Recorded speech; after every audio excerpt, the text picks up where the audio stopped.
While we're understandably focused on the military situation between Israel and Gaza right now, we do have to bear in mind that there is a very significant economic angle, and that angle involves the economic aid that the U.S. gives every single year to the Israeli government. So far in total, over $120 billion. That's about $3.1 billion just last year.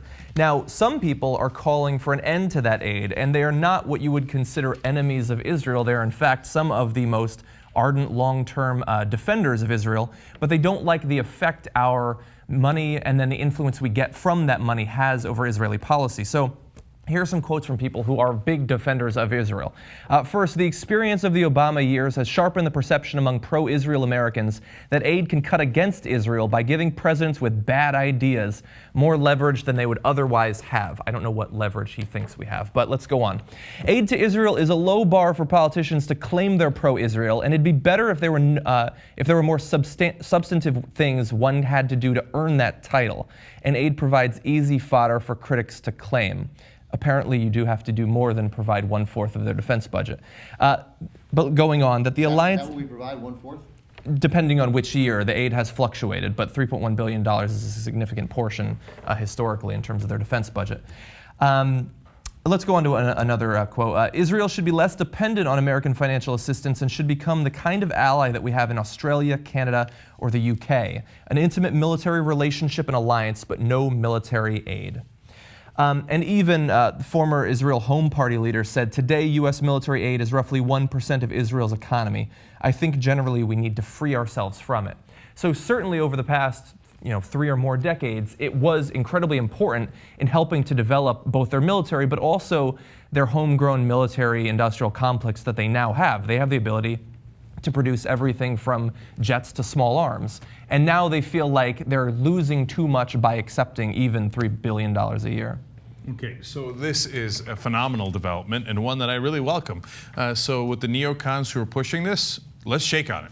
Okay, deal, you got a deal. Let's cut the aid. Now, we might have disagreements on the panel on that, but there's a couple of nuances here. First, the first guy... I wouldn't give them $1. Okay. They don't need it. Okay, we'll get to that in a second. So first guy that's talking about it here is from the Emergency Committee for Israel. That's Noah Pollack. And they're massive neocon right-wingers, right? So he's saying, well, it's making Obama look good. They're a little uncomfortable with that. Oh my God. I mean how... He looks great. Look, Obama derangement syndrome, I can't find a better example than you're giving me $3 billion. And that's making you look good. So no thank you to the $3 billion just because I don't want you to look good. Yeah. Insanity, right? Now, the other thing that they're... It's like the jobs thing. It's like, well, he's got no jobs for this country. Then jobs start going up and they're like, this is bad for the country because it's good for Obama. Yeah. So we don't want jobs. Yeah, it's mental. I've never seen anything like this. It is derangement. Right. And then the second part of it is they're like, look, that means he has leverage over us, which I don't know how he used that leverage, but and these guys, remember, are hawks and they want more war, and they're like, Obama's going to prevent more war by using that leverage, so let's take that leverage away. But I don't need your $3 billion as long as I get more war. Yeah. That's basically what this guy's saying. Now, Elliot Abrams, who I have no love for and who worked for the Bush administration and pushed for the Iraq war, and Iran-Contra, and I mean, he's a bad guy. He's just a terrible guy. But his quote I found to be a lot more understandable. Exactly. Like, he was just saying, hey, listen, we don't really need it, and it's not really fair. And I was like, oh, that's actually kind of a reasonable statement. When he says we don't really need it, who does he mean? He means Israel. Yeah. Right. He's an American, right? Well, I mean, look, I'm paraphrasing, to be fair to Elliot Abrams.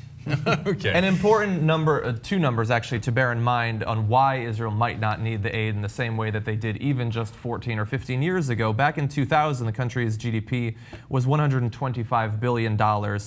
Just 13 years later, it was more than double that at $291 billion. And that's not even counting the massive revenue they're going to be generating over the next few years and decades from natural gas reserves that they've recently discovered, but not yet massively monetized. So they certainly don't need the money in the way that they did.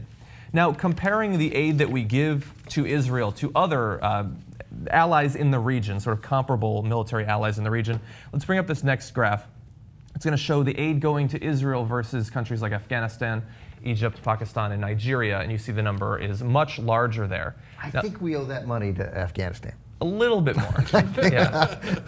I mean, their ability to produce opium has been decimated. They need that economic stimulus. But Egypt, the giving money to Egypt dates back to Camp David. Right. It dates back to Jimmy Carter, and it's got to keep going, and that's part of keeping the peace, keeping them competitive. So there are reasons. So aside from present day. By the way, so the point that I'm hoping to get to at some point is then, so let's give the money to the other guys. Some of the money to the other guys. So that's a really interesting point. So let's do the.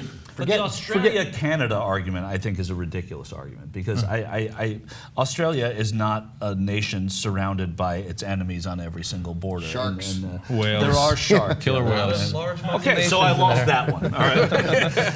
But so I think that argument, it hurts a little bit. The other thing is by giving money to Israel, we are subsidizing our own military, because what do we do? Oh, that's exactly right. And that's exactly part of the reason I want to cut it. Right. Well, that's what I'm saying. And even one of the guys in this article who's a neocon, who had all the way back in 1996 written an article saying maybe we shouldn't give so much aid to Israel. He's very pro-Israel, etc. He's now backpedaling a little bit. He works as a lobbyist now for an energy company. But he's saying, well, we do subsidize our own military, the American military, this way. And that's a good thing. How do we subsidize the American military? Because we're spending a lot of that $3 billion to buy military equipment from American defense contractors and send to Israel. And this is not just Israel. Many countries do this. It's a gigantic chunk of money. How much could we? Forget they're not going to build a natural gas pipeline and they're not going to build a nuclear reactor. But I've seen pictures of Gaza.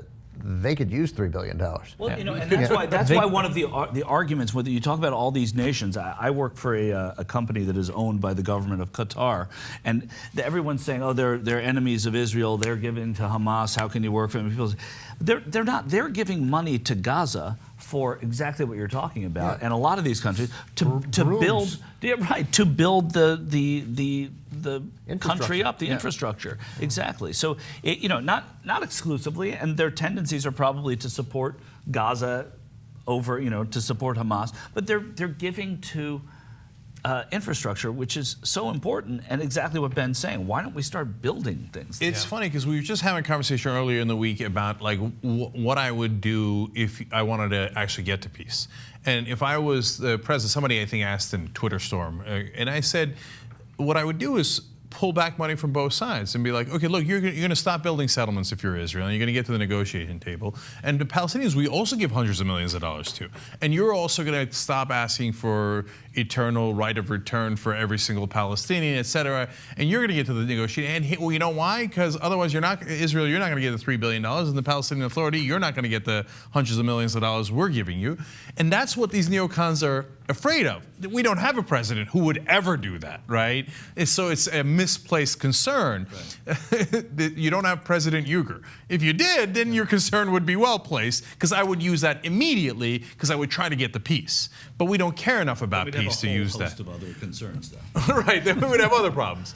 Well, but that goes to Ben's point. That's part of why foreign aid is not so bad if you only care about American strategic interests, because you use that for leverage, right? So if you gave more money to the Palestinians, believe me, you can get them to do more stuff for you, because you say, now you want to lose 300 million, you want to lose 500 million, you want to lose 700 million dollars. Yeah. But that's a way of buying people off. And now that sucks in some ways, but it's also realpolitik.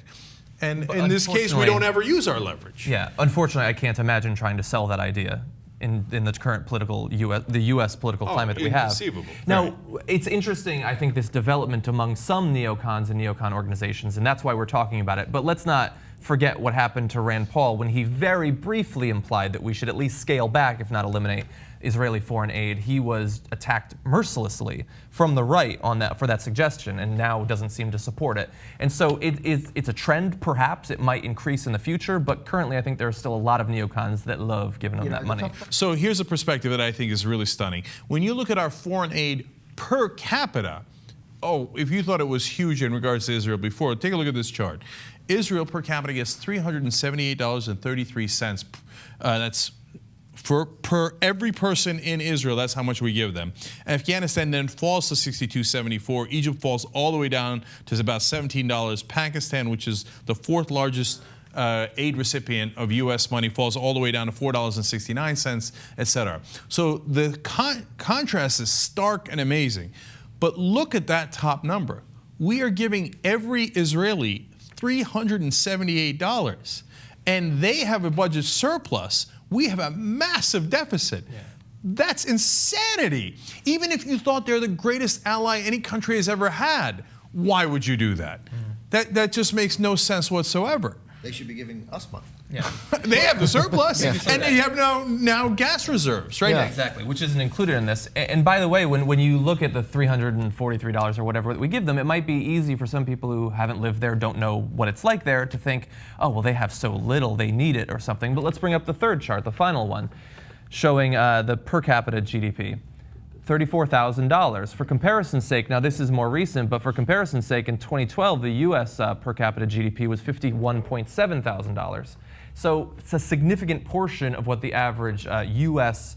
citizen makes. And so that's a lot of money. Showing up a lot on these lists, but we haven't talked about them. So I'm just going to say, hey, look, Nigeria. No, none of us would have got Nigeria right. But why is Nigeria on there? Because they are the largest oil-producing country in Africa. So. Yeah.